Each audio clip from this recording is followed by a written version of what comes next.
Welcome to the C.S. Joseph podcast. I'm your host, C.S. Joseph. It's season 30, which is the Hypocrisy of the types.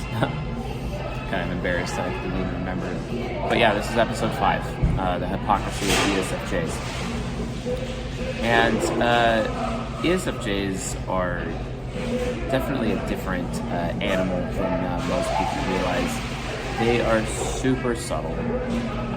They really cling to the shadows, and they are never that foe or that enemy or that adversary that anyone expects. They are like the ultimate blend-in chameleon person.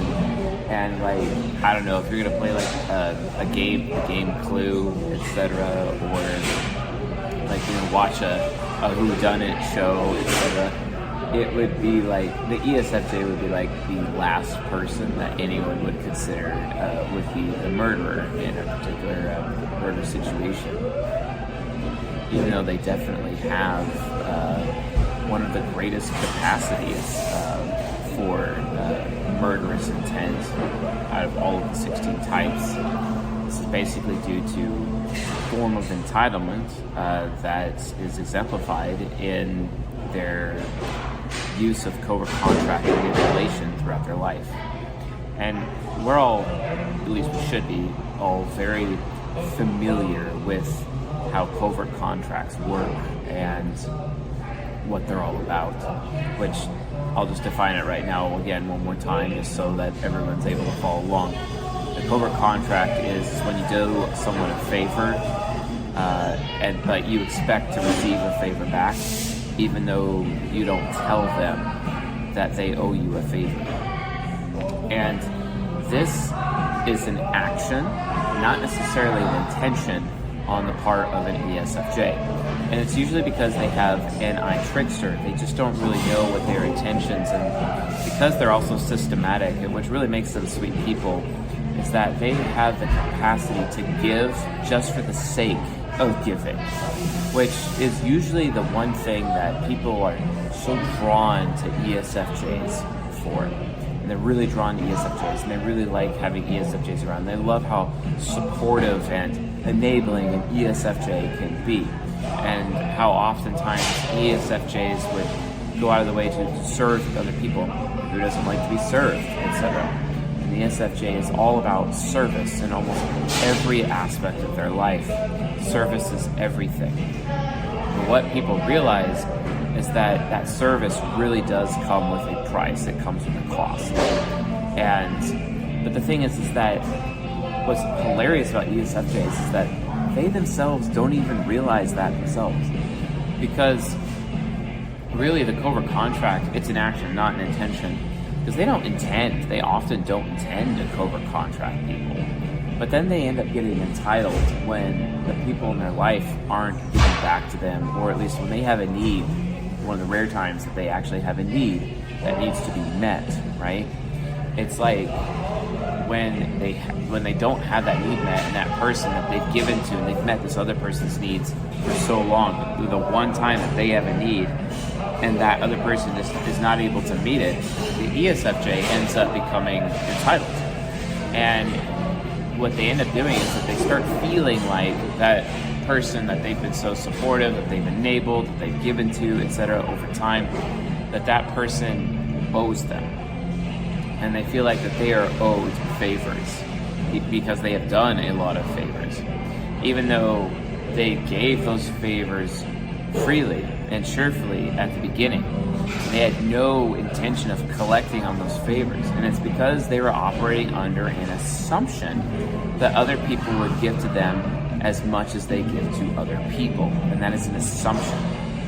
And it's that assumption that is ultimately at the core of the hypocrisy of an ESFJ. It is basically working assumptions, because the real reason they give so much to other people, at the end of the day, at the bottom line, sure, it's because they want to be valued by others. Sure, it's because they want to be wanted by others. They want to be chosen. Sure, it's all about that. But really, they want to be given to when they need it. on their terms. And it's making that decision, that distinction, that's the problem. Because in the same way that an ENFJ is like, they think they're a wolf, but they're actually the biggest sheep. And little sheep listen to the biggest sheep, even though the ENFJ thinks of themselves as a wolf. The ESFJ grants themselves ultimate authority over everyone around them because they're the most giving. And because they're the most giving, they come off as if they are the most deserving. And that is how an ESFJ plays God. They are, in effect, playing God constantly. And, I talk a lot about TI child God complex, but INTP subconscious, oh my God, talk about sheer arrogance. I mean, I was actually just having a conversation with Jared Vaughn earlier today. He's an INTP in the audience. Good dude. I do like him, even though I find him inherently disrespectful towards me on a consistent basis. I do like him. He's suffering like the rest of us are, as men within this decadent Western society that we live in. And in a lot of ways, I identify with his suffering. I understand his suffering.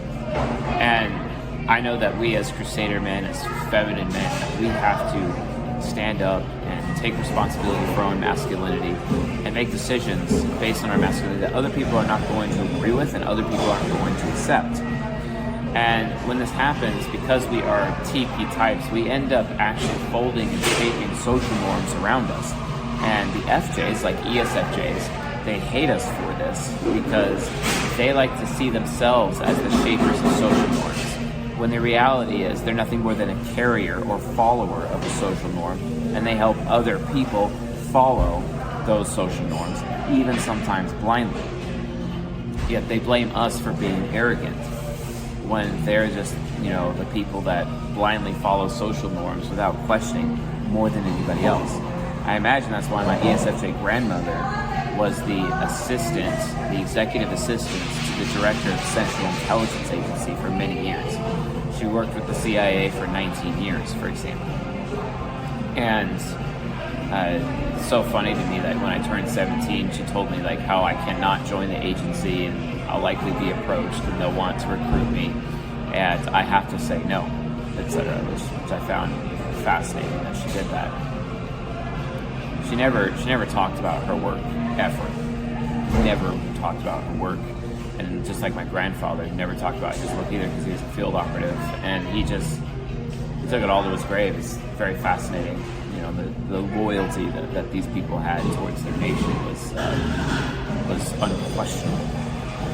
So, given the unquestionable nature of that, you have to understand that they're seeking to be valued. They're seeking to be wanted.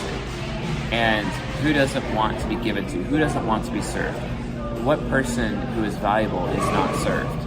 And ultimately, they're trying to get somebody else to do that for them. They're trying to get somebody else to give them that sympathy, to make them comfortable, to make them feel wanted, to make them feel smart and intelligent, because oftentimes they don't. But they assume they're more intelligent. They assume they're more intelligent than other people because they actually, their TE demon actually allows them to believe, as a result of TI inferior ignorance, it allows them to believe that social norms are the ultimate. And you are not an intelligent person if you don't follow social norms. If you don't bend your knee to the world system, if you don't bend your knee to the government, if you don't bend your knee to the family, if you don't bend the knee to the community, if you don't bend the knee to church, if you don't bend the knee to school authority, they're all about getting people to follow authority because they themselves want to be an authority in some capacity later. This is why they go out of the ways to get so highly educated. And an educated ESFJ woman oftentimes walking around trying to tell everyone how smart they are because they earned a degree, etc. When the reality is they're just really good at school because they're just an SJ. But it doesn't mean that they're actually creating original thoughts. Some of the most uneducated people in the world are very original, have original thoughts, and they're the ones who have the tech giants, right? They're the least educated people in the world. And then you have someone who's mostly educated, the most educated person in the world, an ESFJ, and the best they could do is be a secretary at City Hall or at the Public Utility District. Great. They got that master's degree. Because they got that master's degree, they're smarter than everybody else, right? Because they follow social norms and they're doing the good thing, they're smarter than everybody else. And because they don't rock the boat, they're smarter than everybody else. And that means everyone has to listen to them. Of course, the ESFJ has that internal need to be listened to, because when people listen to them, that's how they feel valued. It's really how they feel valued. And that's the thing. That's an issue. They have all of this need for external desire and external validation for themselves, which really just exposes their weaknesses because of all that super high external need. But then they make the assumption that they're smarter than everybody else. That's hypocrisy. And that INTP subconscious, through action, not intention, ends up behaving just like those INTPs who think they know it all, who have a hard time listening to people because of TE nemesis. Just like Jared Vaughn telling me I'm a piece of crap because, I don't follow his Mormon way because, he disagrees that premarital sex is not a sin. He maintains that it is a sin, etc. Well, a lot of good it's done, him and other men in his life, to live like that. A lot of good it's done. It certainly hasn't done me any good. It's only led to suffering. It's one of the reasons why fatherlessness is a problem. But, and it's so easy to tell a TI hero or even a TI parent that we are arrogant, right? But you look at an ESFJ, and similar to an ENFJ, they are so used to servicing and supporting other people that they themselves are rarely criticized. They're rarely criticized. And ENFJs are the least criticized, but it is the ESFJ that's second least criticized of all the types. It's almost like they're constantly above reproach because of how much everyone assumes how sweet they are, how helpful they are, and how supportive they are all the time. And the reality is, them being sweet, them being supportive, is literally just them being, it's a mask. It becomes a mask. It just becomes this wall that they hide behind. Because it's like, hey, if I do all these good things for people, that means I can get away with things later. I could sneak around later. These people owe me, so I can take, and I can take on my terms. I can take whenever I want. I can take from these people, even if they don't offer me to take at that particular moment. And this is, again, where covert contract manipulation actually comes from. That's where it comes from. And it's so easy for me as a fellow crusader to see the ESFJ utilize this form of manipulation in their life. For example, I know a director of operations in a Seattle-based company. He moved up from California, and he started leveraging his position within his company towards the women that work with him. And basically, he would subtly, informatively, because they're so informative, they're triple informative, it's so hard to get them to say anything directly because they're triple informative. But he would sneakily hint at women on the job that, hey, if you have a sexual relationship with me, I'll get you a promotion. And that is extremely common with ESFJ men in corporate America. Extremely common. Very, very common. And it's just, it's ridiculous. It's absolutely ridiculous that they do this. But that is the highest form of entitlement, where they're like, I've served this company for so long, I am entitled to other people's bodies because I am entitled to the bodies of employees who work at this institution. And because of my support for this institution continues to work, it continues to grow, it continues to be profitable, etc. we're able to continue to raise capital, and because of my support, everyone here has jobs and has a paycheck and has a livelihood because of me. Therefore, I can do this. I'm entitled and I'm allowed, and this company owes it to me. And the people who work here owe it to me to, to allow me to leverage sexuality in exchange for promotion, because they already owe me to begin with. That is how entitled an ESFJ can get. And that is the highest form or the worst form of hypocrisy in action when it comes to an ESFJ person.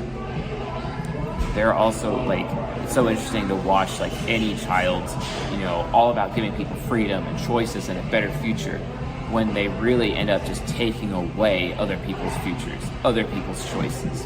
When the ESFJ is hey, talking to my ESTP wife, a lieutenant in the Marines, telling my wife when she's in the Marines, hey, if you want to move up, if you want to get a promotion, let's fuck. Well, she quit. She quit in that situation. That's the main reason she got out of the Marines, because of that level of sexual harassment, which is ridiculous. It is absolutely ridiculous. And that's not to say that ESFJ women don't sexually harass men. They do sexually harass men. I get sexually harassed by ESFJs all the time. All the time. And it's really, it's so interesting because, if I think about it, in my life and everything I've observed anecdotally and within my coaching practice, the most sexual female woman of all of the 16 types is an ESFJ woman. They just need it constantly, all the time. And they take great pride in how many children they have and their sexual prowess, etc., and being feminine. They take great pride in it. And that's fine to take pride in it. I don't mind. But the difference is that when they use that and use their sexuality to leverage men to give to them, because it becomes this covert contract where I'm going to impart my sexual prowess upon you in exchange for favors and gifts and position and status and etc. So that they can ultimately feel valued, they can feel wanted, they can feel desired, because what ESFJ woman does not want to be the object of anyone's desire? What ESFJ man doesn't want to walk around being desired by women constantly? He just does, because for example, I had an ESFJ friend who was a fireman, and he was always bragging about how many women he slept with all the time, and his phone was filled with naked photos of his lovers. And anytime we'd go out with him, he'd be like, hey, one of my girls sent me a photo of herself, because he was one of those guys that would have about 6 or 7 women at the same time on a roster, and he'd just cycle through them, etc.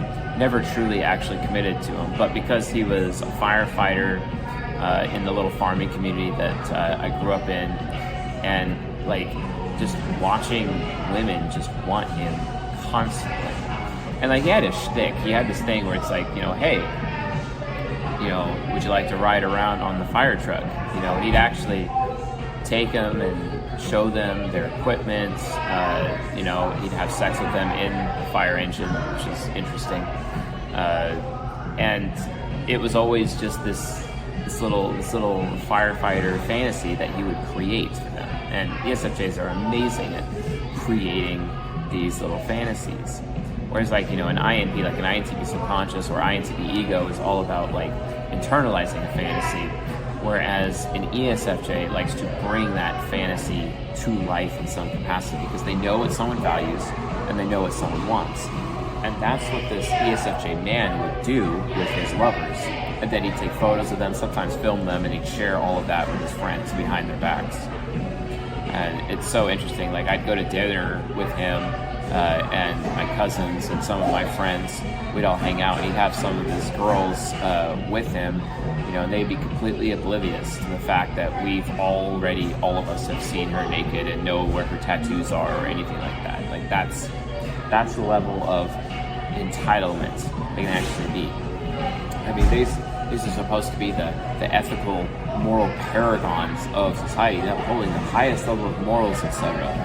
But then the thing is that they see themselves as such a good person, similar to the ENFJ. They see themselves as such a good person, and because they are the most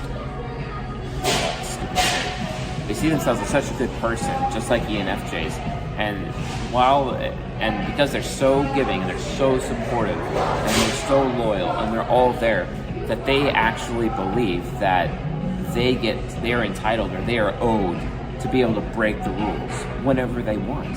The same rules that they expect other people to follow. The same rules that they judge other people for not following. But they are willing to break those rules and move that goalpost for themselves because I deserve it. Because it's owed to me. And that's hypocritical. They're such hypocrites. Such hypocrites. And whether or not they are intentionally aware of it or not, because this is one thing, like ESFJs most of the time are completely unaware that they behave this way because of anti-trickster. They don't realize that the dark intentions of their unconscious are coming out consciously, not mentally in their head, not with what their desires, but it's coming out consciously with the actions that they take with their SI parent. This is basically an example of cognitive reflections or reflector functions, the SI parent to the NI trickster, right here. And it exposes how unhealthy and how irresponsible an SI parent actually is within the ESFJ. Because the ESFJ, they're like, hey, I'm the biggest rule follower of them all, and you're going to follow the rules too. But because I've worked so hard, society owes me, the church owes me, the community owes me, the business owes me, the company owes me, the organization owes me. So I can take this. It reminds me of an ESFJ I grew up with. There was a jar of money in my mom's office that she ran a dance group in the church. She would teach dance. It was hip hop dance. And there was this jar of money, and this ESFJ kid, his name was Michael Burns. I liked him. He was cool. But he felt like he was so supportive of her dance group and the female youth group, and sometimes he got involved and actually was a singer with them, and they would, they'd even go to the fair and do fair shows, etc. It was part of a marketing ploy to market the church, etc., to the community, etc. And my mom, who was an ISFJ, was heavily involved in that, and she kept all their money in this jar. And he would go into her office behind her back and open up her jar and take money out of it and then go buy himself a soda. And then he'd write an IOU message or something, sometimes, and leave it in there. And I observed him doing this multiple times. And then, and it's funny because he literally thought to himself that I wouldn't say anything because he thought that I understood that he was so supportive of the church and so supportive of the group that, I would never rat him out, etc. Well, he was wrong. My ISFJ subconscious found it unconscionable. And I informed my mother after observing him do it a few times. And she lost her mind at him. Absolutely lost his mind. But yeah, that in effect is literally what went down. And it was so fascinating to me to see this man, this teenager at the time, do this. I was like, unbelievable. And I'm like, you are not that important, man. You don't actually support that much. You don't actually give that much. And even if you did, it would still be unconscionable for you to effectively steal, right? You're literally stealing, and you're stealing from the youth group, the women's youth group at the church. What are you doing, bro? But again, it's that level of entitlement. And it's that level of entitlement based on support and giving.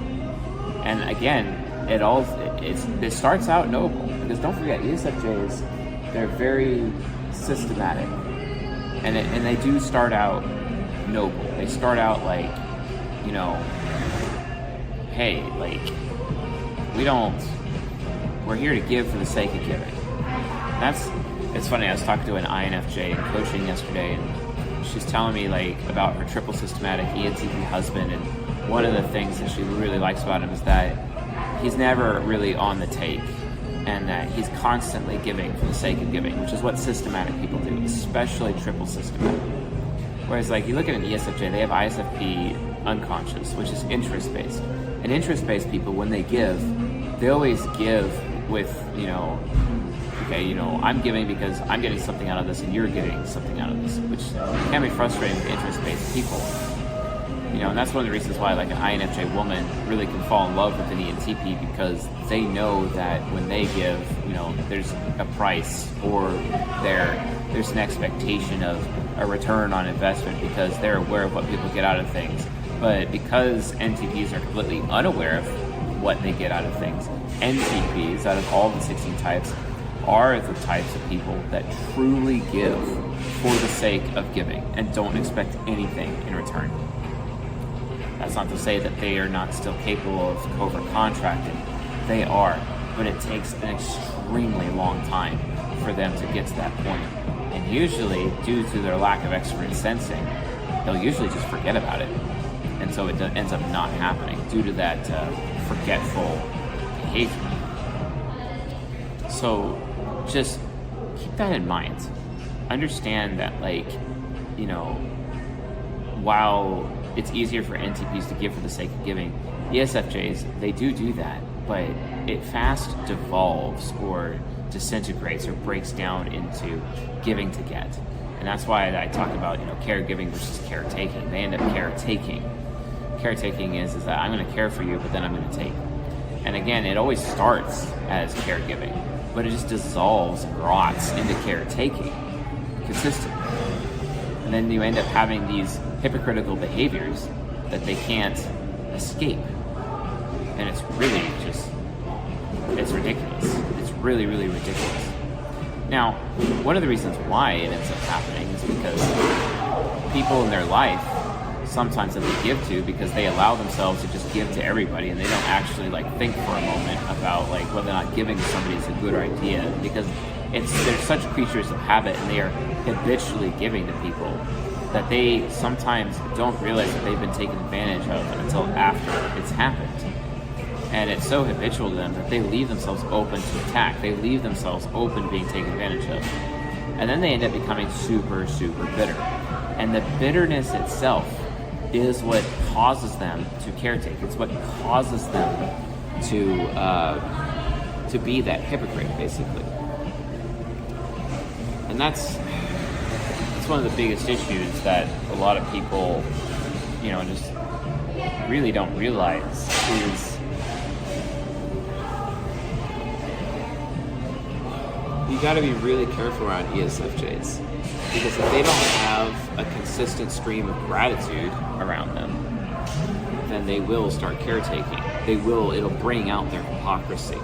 But the thing is that it's so funny to me, here's an area of hypocrisy for them that they have, is that the ESFJ will actually blame other people for a lack of gratitude in their life and a lack of good character in their life, when it was them themselves who made the decision to give to those people to begin with. They made the decision. They actually made the decision. And they never even told those people that they were giving to that they expect anything in return either. That's why it's manipulative. But it gets worse, because when the ESFJ gives to that person and they never vetted that person's character because of that habit, they're so habitual. They never vetted whether or not that person was even capable of showing gratitude. Like my grandmother, she gave to me a lot as a child. In a lot of ways, I actually resent how giving she was, because it helped me become extremely fat and whatnot, literally shoving food down my throat. She has done, against my will. I put all this effort into you, and you will value my effort, and you will want this, so you're going to eat it. And I'm like, but I never asked you for that. She forces it down my throat, and then I just get fatter and fatter and fatter. This is so ridiculous. She made me super unhealthy, And I was often with my grandmother, or I was often with my parents at the church. And like my parents, like they didn't want to like eat out. They didn't want to, in some cases, go to the effort to, you know, pack food for us. So they would just leave it with my grandmother. So I was either at the church or I was with my grandmother, one of the two.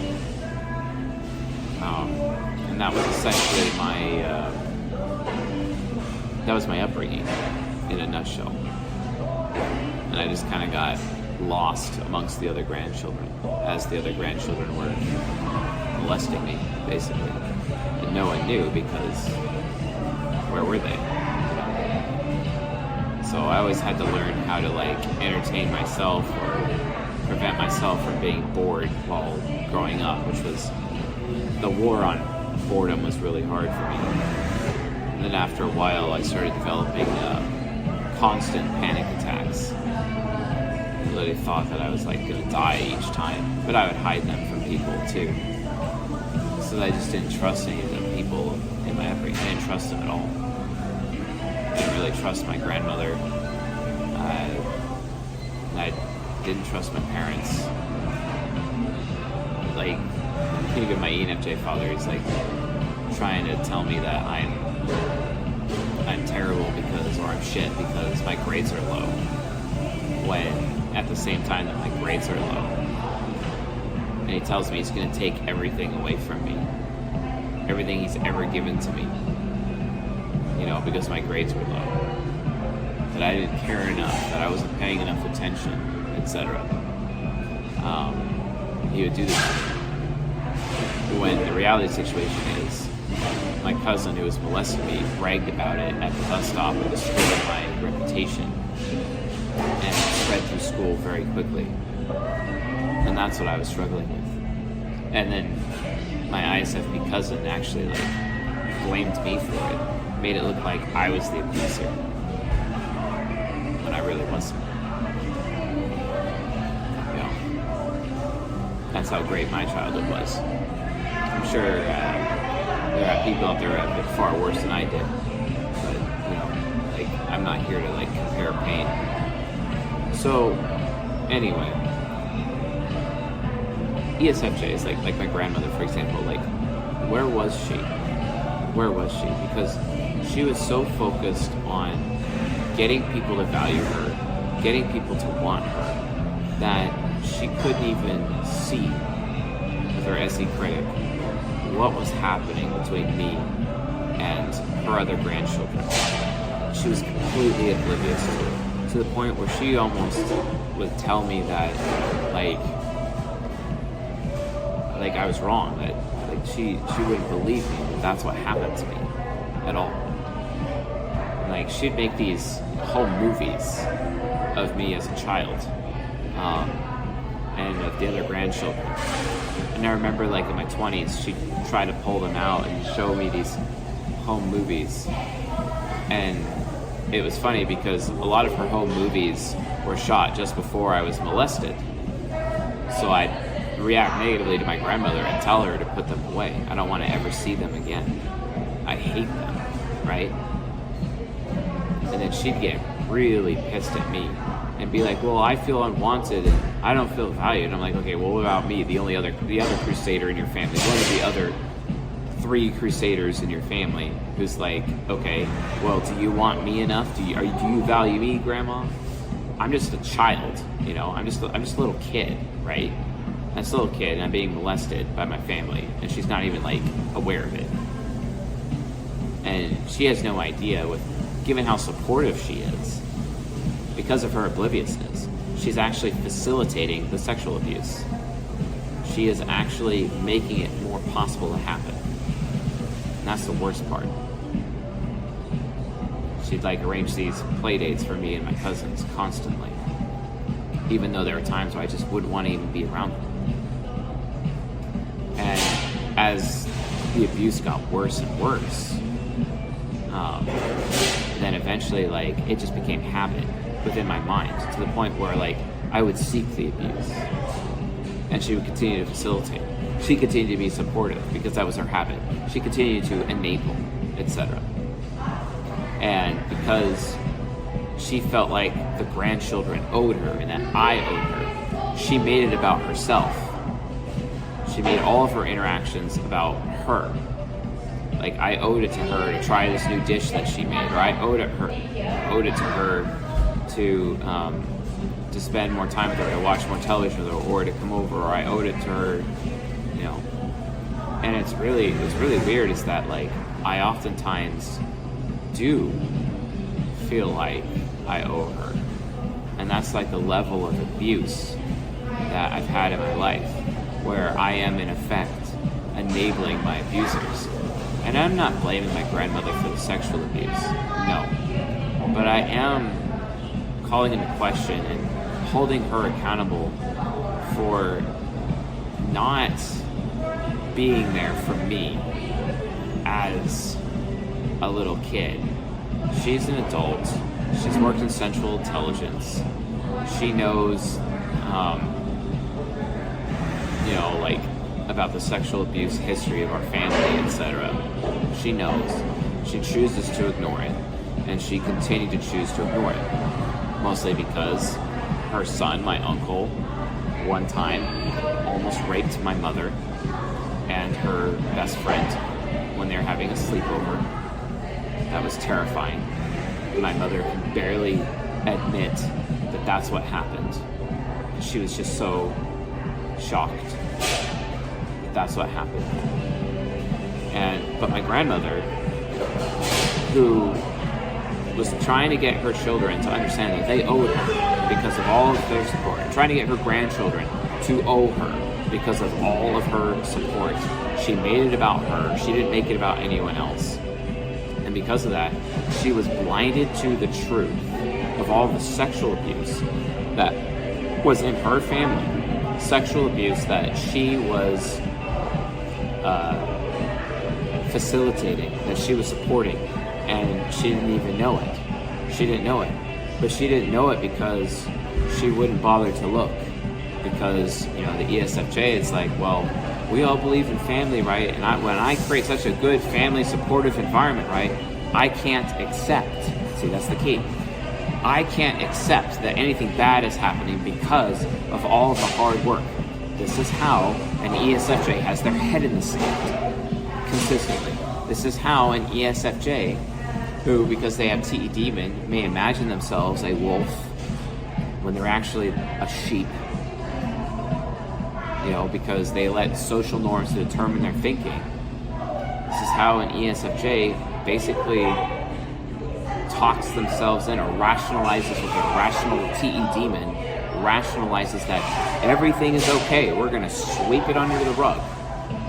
And they're supposed to be cavalier, they're supposed to be protecting us, protecting the innocent. But instead, she's trying to take from us, trying to get us to support her and give to her, make her feel wanted, make her feel valued, tell her how smart she is, give her opportunities to feel good about herself. Her self-aggrandizement was as a result of this supposed success of her family and how good her family looked. Makes sense because ESFJs like to be in relationships with ISFPs, and ISFPs, the most important thing to an ISFP is looking good. And they have that ISFP or unconscious within their own minds. And they're always trying to look good too, because they really want to be good, not just look good. And then the ISFP, who's so sympathetic towards them, ends up enabling the head in the sand approach with the ESFJ. And as a result of this abuse, like, I don't even have a relationship with my ESFJ sister. She hates me.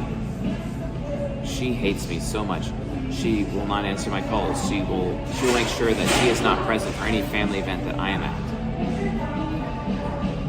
And mostly also because her ISFP husband can't stand me because he doesn't like how honest I am. It's just like, let's just live in a world of lies. And ESFJs, of how supportive they are with their supportive nature, they really just don't know that they end up almost always supporting that world of lies. That the ESFJ literally becomes the thing that they have sworn to destroy. They literally become the thing that they have sworn to destroy. Because they chose to do nothing about it. Because they put how they look and what people supposedly owe them above the actual people themselves, especially the innocents that are in their care. And I was innocent. Until I wasn't. It all could have been prevented. To realize that I need to have self-respect. I need to protect myself. And because of that time that went by, I was able to come to more of a realization that, like, I have to be about me because no one else is. Certainly not my father, not my mother, not my aunts and uncles. I mean, my ESTJ cousin, who is the oldest cousin of all of us, she protected my sister from the abuse, which was nice. She didn't protect me from the abuse. I don't think she knew. Or maybe she did, I don't know. But she did protect my sister, which I'm thankful for. Even though my sister hates me. Sister who's more willing to believe a social norm about her brother instead of actually bothering to ask her brother what actually happened. It's so interesting. That's another hypocrisy of an ESFJ. They expect to have a voice in everything, but out of all of the types, they take away everyone else's voice, and they only listen to respond. They never listen to understand. At least that's my personal experience. And if they are listening to understand, oftentimes it's been proven later that it was just a show. It was just a show. And in the end, they were just on the take.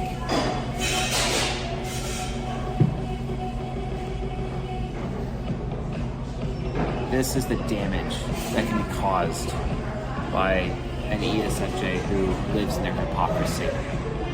This is the damage. This is the result that I carry with me every day. You know, people are like, well, why don't you let go of your pain? Why don't you let go of that? And I'm like, one, I'm not an SE user. I can't do that. And two, I don't want to. To quote Illidan Stormrage from World of Warcraft, I am my scars. And I don't want anyone to take my pain away. Because my pain serves as a reminder of where I used to be. And where I will not be anymore. And where I refuse to be ever again. That's the thing about this society. That's this thing about people. They just won't be honest with each other. They put their own ego and their ego investments above everyone else. My grandmother, ESFJ grandmother's ego investment was her family and how her family looked. It really wasn't about the children, even though it looked like it was about the children. It never was about us. It was about how she could feel valued and how she could feel wanted. Never mind the fact that her own grandchildren may have those needs too. Never mind that.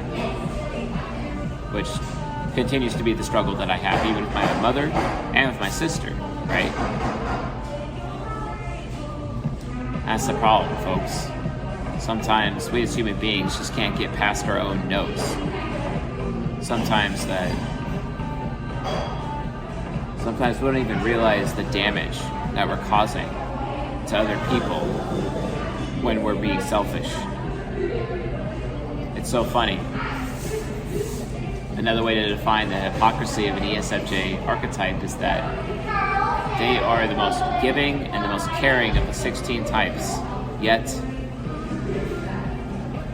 they seem to be the most selfless of all the types, yet they are, in effect, the most selfish. And that's the problem. That's the issue.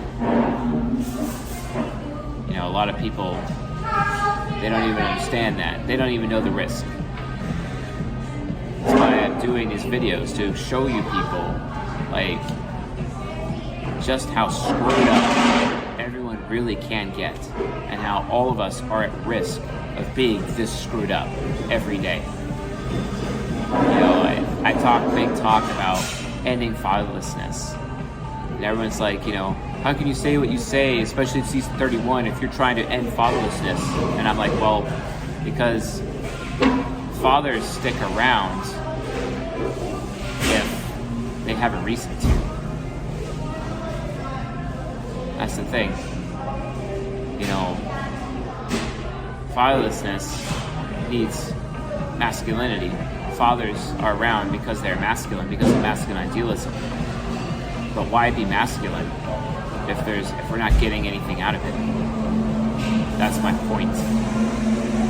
A lot of people think I'm shitting on certain types, or think I'm shitting on certain genders, or I'm shitting on this or that and all that crap. But the reality of the situation is, the truth of the matter actually is that unless there's something in it for the men, this is just going to continue to get worse. Do people actually really care? Are they really going for their ego investments? Because, the ESFJ they'll go with the flow of society and not give a shit. They'll be ready, hook, line, and sinker, take down that society social norm Kool-Aid. Like the Kool-Aid they serve at church, the Kool-Aid they serve at school, the Kool-Aid they serve on television. And then they'll hand everyone else the Kool-Aid. And then they'll decide, well, okay, I did my good job. I did my good deed. And I'm like, really? Did you? Did you really do your good deed? I don't think so. Not when there's someone like me who carries the shame that I do. If you found this lecture useful, helpful, educational, enlightening, please leave a comment below.